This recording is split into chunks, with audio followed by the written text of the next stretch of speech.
Hello everybody, welcome to another movie review. So this time we are reviewing Friday the 13th, which was released in 1980. Gave this movie a rating of 6, was viewed 4 different times, 2003, 2004, 2006, and 2014. Let's take a quick look at the movie poster to the right. They were warned, they are doomed, and on Friday the 13th, nothing will save them. Friday the 13th. Showing off one of the coolest opening sequences ever for a horror film. When the blocked title smashes through a pane of glass, Friday the 13th is the original, sort of.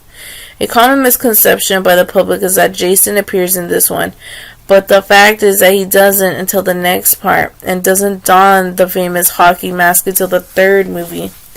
Kevin Bacon makes his motion picture debut, and his character has the best death scene. Hence, the gory special effects by Tom Savini scores points. What I like best about Friday the 13th is the setup of the ambiance to make it a scary film.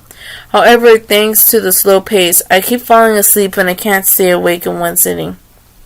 All in all, Friday the 13th is the beginning of the next 10 unforgettable but mostly forgettable sequels, ranging from the decent piss poor to total dreck.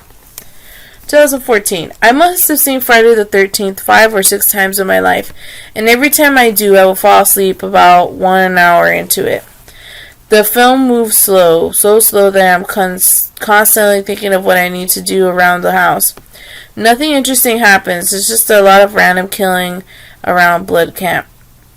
Remember how Kevin Bacon's character, who by the way is the biggest star to appear in the series, is killed with an arrow through his throat?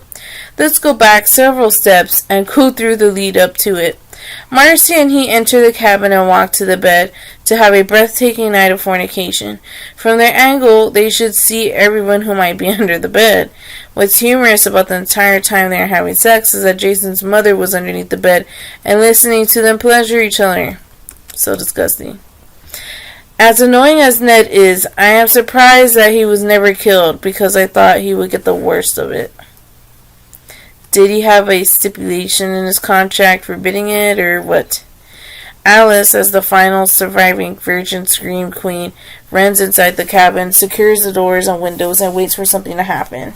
Really, the smartest thing for her to do is grab a hold of the baseball bat, check the pantry closet, see if anyone's in there, and extinguish the light before hiding in there. Whoever comes inside, she should be ready to whack down the intruder and beat him silly to death. But no. After another 30 minutes of dragged out ending.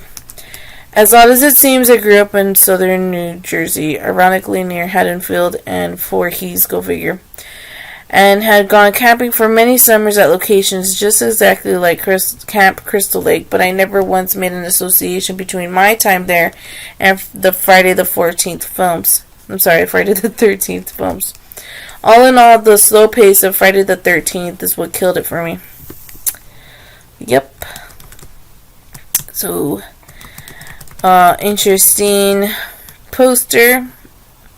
The whole forest is within the killer, whoever it is.